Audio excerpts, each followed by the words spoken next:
الحمد لله وكفى وسلام على عباده الذين اصطفى أما بعد فأعوذ بالله من الشيطان الرجيم بسم الله الرحمن الرحيم ولقد جاءت رسلنا إبراهيم بالبشرى قالوا سلاما قال سلام فما لبث أن جاء بعجل حنيذ صدق الله العظيم۔ یہ سورہ ہود کی آیت ہے جو آپ حضرات کے سامنے پڑھی گئی ہے۔ یہاں سے لے کر چند آیتوں تک اللہ تعالیٰ نے حضرت ابراہیم علیہ السلام کے ایک واقعے کو بیان فرمایا ہے۔ واقعہ یہ پیش آیا کہ اللہ تعالیٰ نے حضرت ابراہیم علیہ السلام کو اولاد کی بشارت دینے کے لیے فرشتوں کو بھیجا تھا۔ فرشتے انسانی شکل میں حضرت ابراہیم علیہ السلام کے پاس آئے ہیں۔ جب حضرت ابراہیم علیہ السلام نے ان انسانی شکل میں جو فرشتے آئے تھے ان کو دیکھا تو یہ سمجھا کہ کچھ مہمان آئے ہیں، تو حضرت ابراہیم علیہ السلام نے ان کی خاطر تواضع کی، ان کی مہمان نوازی کی، ان کو بٹھایا اور پھر ایک بچھڑا، ایک گائے کا بچہ اس کو بھون کر لا کر ان کے سامنے پیش کیا۔ لیکن وہ فرشتے تھے، فرشتے تو کھانے والے ہوتے نہیں، تو فرشتے اس کی طرف ہاتھ نہیں بڑھا رہے تھے۔ تو حضرت ابراہیم علیہ السلام کو کچھ اندیشہ ہوا، اس لیے کہ یہ مزاج تھا کہ آدمی کسی کے دسترخوان پر یا کسی کے گھر پر آئے اور کھا لے تو اس کا مطلب یہ ہے کہ وہ مہمان ہے، اور آ کر نہ کھائے تو یہ معلوم ہوتا ہے کہ یہ کسی بری نیت سے آیا ہے، یہ صحیح آدمی نہیں ہے۔ اس لیے کہ جو انسان ہے جس کا کھاتا ہے اس کا گاتا ہے، یعنی احسان مانتا ہے، جس کا کھا لیتا ہے آدمی اس کو نقصان نہیں پہنچاتا۔ مشہور کہاوت ہے، جس پلیٹ میں آدمی کھاتا ہے اس میں چھید نہیں ڈالا کرتا۔ یہ شرافت کی بات ہے، انسانیت کی بات ہے۔ تو حضرت ابراہیم علیہ السلام کو اندیشہ ہوا کہ یہ کون لوگ ہیں۔ جب فرشتوں نے محسوس کیا کہ حضرت ابراہیم علیہ السلام اندر سے پریشان ہو رہے ہیں، تو فرشتوں نے اظہار کر دیا کہ ہم اللہ کی طرف سے بھیجے ہوئے فرشتے ہیں جو انسانی شکل میں آپ کے سامنے آئے ہیں اور آپ کو اولاد کی بشارت دینے کے لیے آئے ہیں۔ حضرت ابراہیم علیہ السلام کی ایک بیوی جو پہلی بیوی تھی حضرت سارہ علیہ السلام، ان کو اولاد نہیں تھی، تقریباً 99 سال کی عمر تھی، اور حضرت ابراہیم علیہ السلام کی عمر 100 سے آگے 120 سال کی تقریباً تھی۔ لیکن حضرت سارہ علیہ السلام کو اولاد کی تمنا اور خواہش تھی، اس لیے کہ حضرت ابراہیم علیہ السلام کی دوسری بیوی حضرت ہاجرہ، جن سے حضرت اسماعیل پیدا ہوئے تھے، چھوٹی ہی عمر تھی، 10-12 سال کی عمر تھی، تو ان کو دیکھ کر حضرت سارہ کو بھی خواہش ہوتی تھی کہ میری بھی اولاد ہوتی۔ تو اللہ تعالیٰ نے حضرت سارہ علیہ السلام کو اولاد کی بشارت سنانے کے لیے فرشتوں کو بھیجا، اور بشارت بھی ایسی کہ اللہ کی طرف سے یہ بشارت اور خوشخبری آئی کہ آپ کو لڑکا ہوگا جس کا نام اسحاق ہوگا، اور اس کے بھی لڑکے ہوں گے، یعنی اس کا بھی لڑکا ہوگا جس کا نام یعقوب ہوگا۔ تو اتنی بڑی بشارت حضرت ابراہیم علیہ السلام کو فرشتوں نے سنائی۔ حضرت سارہ علیہ السلام پردے کے پیچھے سن رہی تھی۔ جب یہ بات پکی ہو گئی کہ یہ آنے والے انسانی مہمان نہیں ہیں، فرشتے ہیں، تو پھر حضرت سارہ بھی آ گئیں۔ حضرت ابراہیم علیہ السلام سے جب فرشتوں نے یہ کہا کہ آپ کو اولاد ہوگی، بیٹا ہوگا جس کا نام اسحاق ہوگا، پھر اس کا بھی بیٹا ہوگا جس کا نام یعقوب ہوگا، تو حضرت سارہ ہنس پڑی۔ حضرت سارہ علیہ السلام کو ہنسی آئی، اس لیے کہ ظاہری اسباب کچھ نہیں تھے، ظاہری جو اسباب ہوتے ہیں اولاد کے وہ بالکل مفقود تھے۔ حضرت سارہ علیہ السلام کہنے لگی کیا میں بوڑھی ہو کر بچہ جنوں گی؟ اور حضرت ابراہیم بھی بوڑھے ہو چکے ہیں۔ تو جب حضرت سارہ نے تعجب کے ساتھ یہ کہا تو فرشتوں نے کہا اتعجبین من امر اللہ، کیا تمہیں اللہ کی قدرت پر تعجب ہے؟ کیا یہ اللہ کی قدرت سے باہر کی چیز ہے؟ اللہ کی قدرت میں تو سب ہے، اللہ تعالیٰ جو چاہیں، جب چاہیں، جیسا چاہیں، جتنا چاہیں سب کر سکتے ہیں۔ تو الغرض یہ خوشخبری دینے کے لیے یہ فرشتے حضرت ابراہیم علیہ السلام کی خدمت میں حاضر ہوئے۔ تو یہ قصہ سنا کر اس قصے میں جو ہمارے لیے سبق ہے، عبرت ہے، اس سے جو فائدے ہمیں حاصل ہوتے ہیں وہ سمجھنے کے ہیں۔ اس میں ایک بات تو سمجھنے کی یہ ہے کہ حضرت ابراہیم علیہ السلام مہمان نوازی میں مشہور تھے۔ حضرت ابراہیم علیہ السلام ہی وہ پہلے شخص ہیں جنہوں نے مہمان نوازی کی باقاعدہ رسم اور یہ عادت ڈالی۔ حضرت ابراہیم علیہ السلام کا مزاج تھا کہ وہ تنہا کھانا نہیں کھاتے تھے، جب کھانے کا وقت ہوتا تو کسی مہمان کو تلاش کرتے، مہمان کا انتظار کرتے، کسی کے ساتھ ہی کھانا کھاتے تھے۔ امام قرطبی رحمۃ اللہ علیہ نے تفسیر قرطبی میں بعض اسرائیلی روایات کے حوالے سے ایک قصہ لکھا ہے کہ ایک مرتبہ حضرت ابراہیم علیہ السلام نے کھانے کے وقت میں مہمان کو تلاش کرنا شروع کیا۔ تو تلاش کرنے لگے تو ایک اجنبی آدمی ہاتھ لگا تو اس کو ساتھ لے آئے، لا کر دسترخوان پر بٹھایا، اور پھر جب کھانا شروع کرنے کا وقت آیا تو اس سے کہا کہ بسم اللہ پڑھ کر کھاؤ۔ تو وہ آنے والا آدمی کہنے لگا کہ میں اللہ کون ہے کیا ہے میں نہیں جانتا۔ تو جب وہ سامنے والے آدمی نے یہ کہا تو حضرت ابراہیم علیہ السلام کو غصہ آیا کہ جس اللہ نے یہ کھانا دیا ہے، جس اللہ نے اس رزق کا انتظام کیا ہے، اسی اللہ کے نام لینے سے یہ چڑھتا ہے۔ تو اس کو دسترخوان سے اٹھا کر بھگا دیا۔ فوراً جبرائیل امین حاضر ہوئے، اللہ کی طرف سے پیغام آیا۔ حضرت جبرائیل امین علیہ السلام نے آ کر کہا کہ ابراہیم، اللہ تعالیٰ فرما رہے ہیں کہ زندگی بھر میرا انکار کرتا رہا، کفر کرتا رہا، تو ساری عمر میں نے اس کو کفر کے ساتھ روزی دی، کھانا کھلایا، ایک لقمہ دینے سے تم عاجز آ گئے، ایک وقت کا کھانا کھلانے سے تم کنجوسی کرنے لگے۔ حضرت ابراہیم علیہ السلام پھر فوراً دوڑے، بھاگے پھر فوراً دوڑ کر گئے، جا کر اس کو بلایا کہ بھائی آ جاؤ کھانا کھا لو۔ اب وہ آدمی کہنے لگا بھگایا کیوں تھا، بلا کیوں رہے ہیں؟ جب تک وجہ نہیں بتائیں گے آؤں گا نہیں۔ تم نے بھگایا کیوں اور پھر خود آئے ہیں بلانے کے لیے، یہ کیوں؟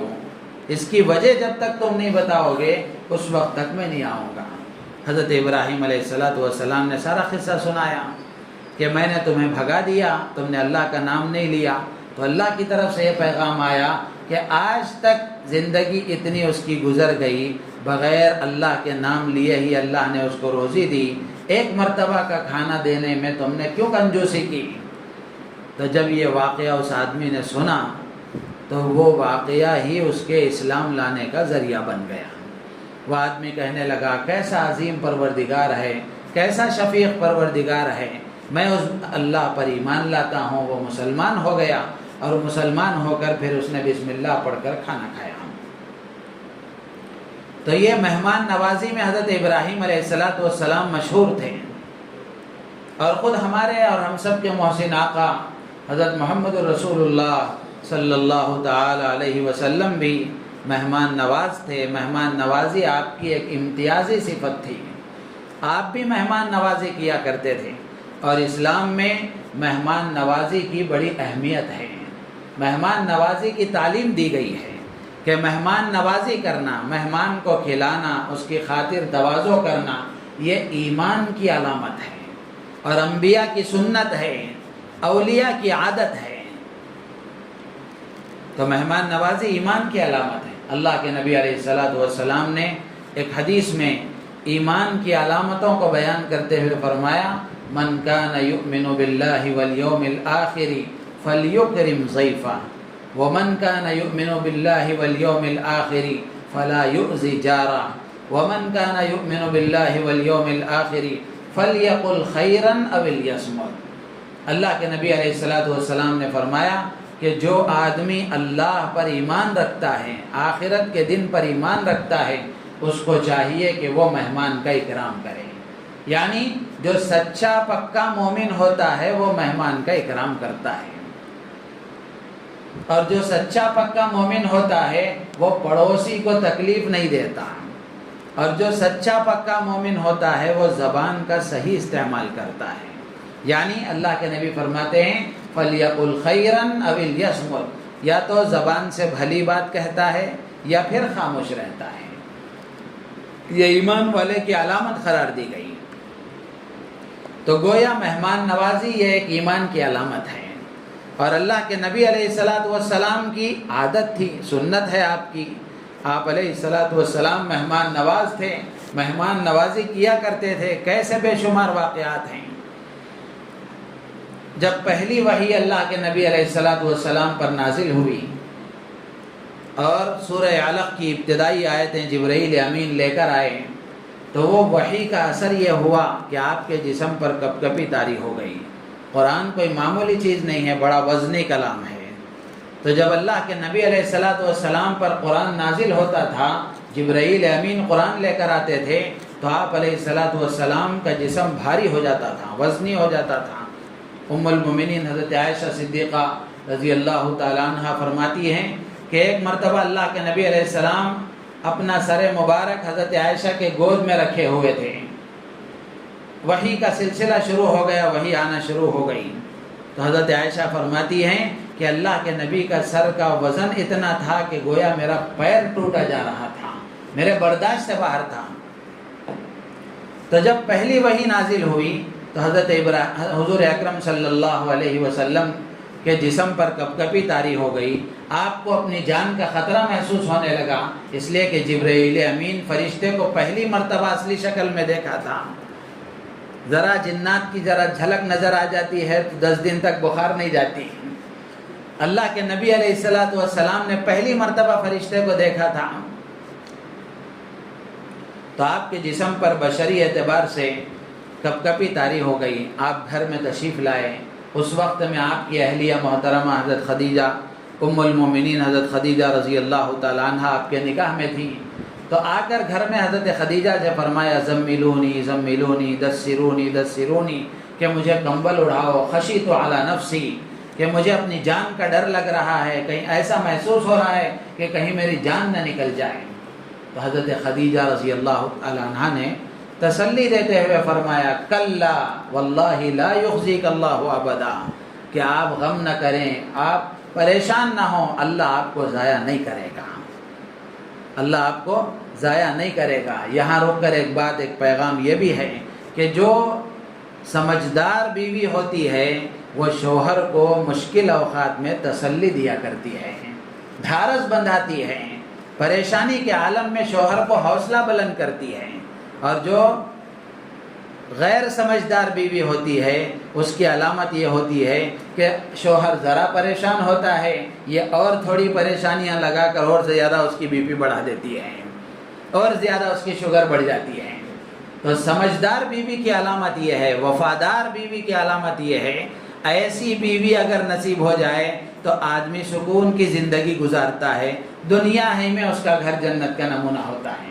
تو یہ عورتوں کی ایک خاص صفت ہے جو سیکھنے کی چیز ہے کہ عورت شوہر کو تسلی دینے والی بنے، مشکل اوقات میں اس کے حوصلے بلند کرنے والی بنے۔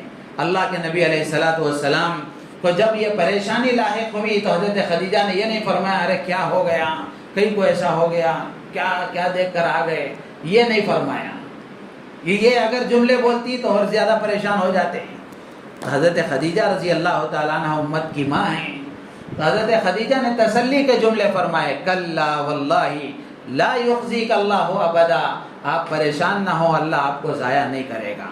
کیوں ضائع نہیں کرے گا؟ وہ اوصاف حضرت خدیجہ نے بیان فرمائے, انکا لتصل الرحیم وتحمل الکل وتقری الضیف وتعین علی نوائب الحق. بخاری کی روایت ہے, اللہ کے نبی علیہ الصلوۃ والسلام کے بارے میں حضرت خدیجہ فرماتی ہیں کہ اللہ آپ کو ضائع نہیں کرے گا, اس لیے کہ آپ مہمان نوازی کرتے ہیں, اس لیے کہ آپ رشتہ داروں کے حق ادا کرتے ہیں, غریبوں کا حق ادا کرتے ہیں, مصیبت زدوں کا حق ادا کرتے ہیں, ان کی مصیبتوں کو دور کرتے ہیں, اور پریشان حال لوگوں کے کام آتے ہیں.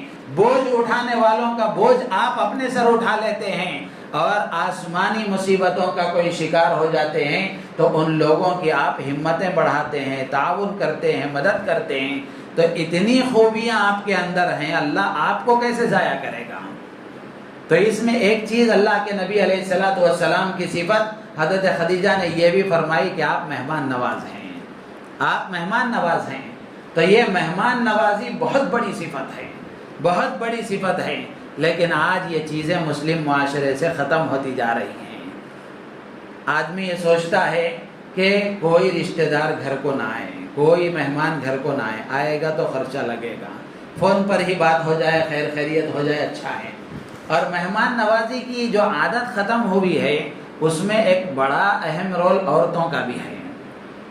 آدمی چاہتا ہے کہ میں فلاں مولانا کو دعوت دوں, فلاں امیر صاحب کو دعوت دوں, یا فلاں میرے دوست کو بلاؤں, لیکن اس کو معلوم ہے کہ میری گھر والی اس کے لیے تیار نہیں ہے, وہ گھر میں پکانے کے لیے تیار نہیں ہیں, وہ گھر میں انتظام کرنے کے لیے تیار نہیں ہیں.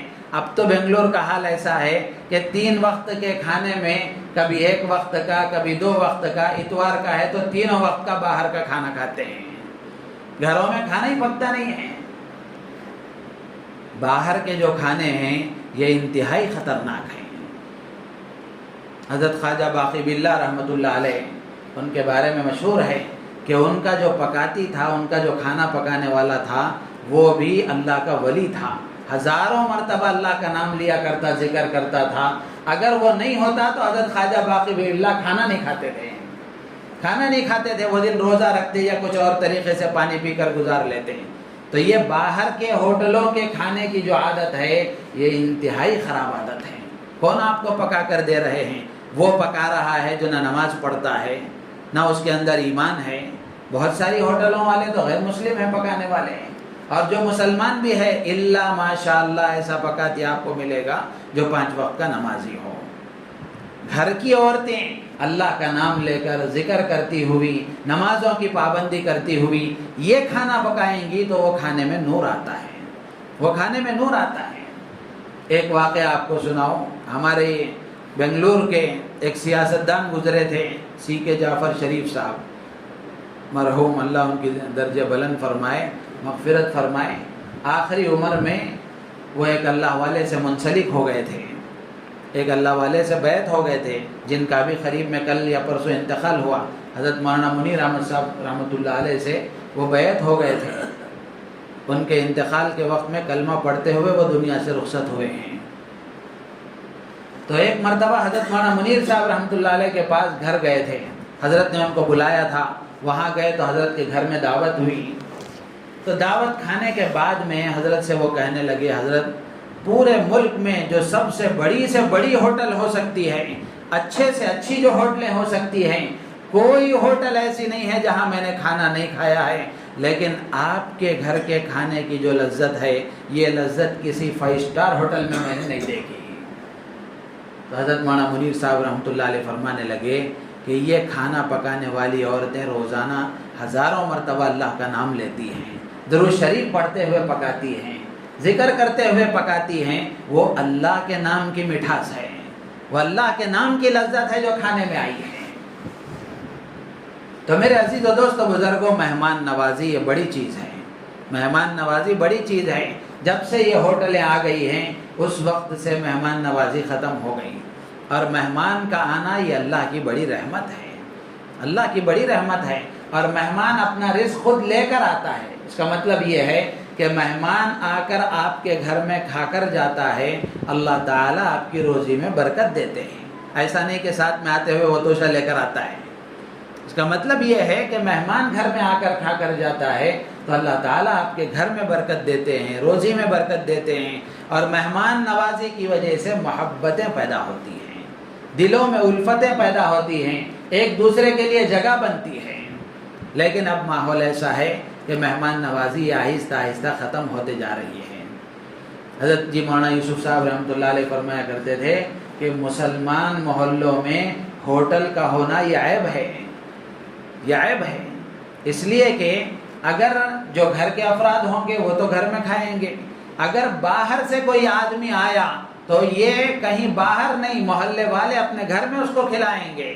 اللہ کے نبی علیہ الصلوۃ والسلام نے جو مدنی معاشرہ قائم فرمایا تھا اس کی بنیادیں یہ تھیں کہ باہر سے کوئی آتا، اللہ کے نبی علیہ الصلوۃ والسلام مسجد میں اعلان فرماتے کہ ایک مہمان ہے، اس کی مہمان نوازی کے لیے کون تیار ہیں؟ صحابہ اپنے ذمے لیتے تھے۔ آپ نے مشہور واقعہ ہے، سنا ہے کہ ایک مرتبہ اعلان ہوا تو ایک صحابی نے اپنے ذمے ان کو لے لیا، اور وہ جس صحابی نے لیا ان کے گھر میں بھی صرف ایک آدمی کا کھانا تھا، ایک آدمی کا کھانا تھا۔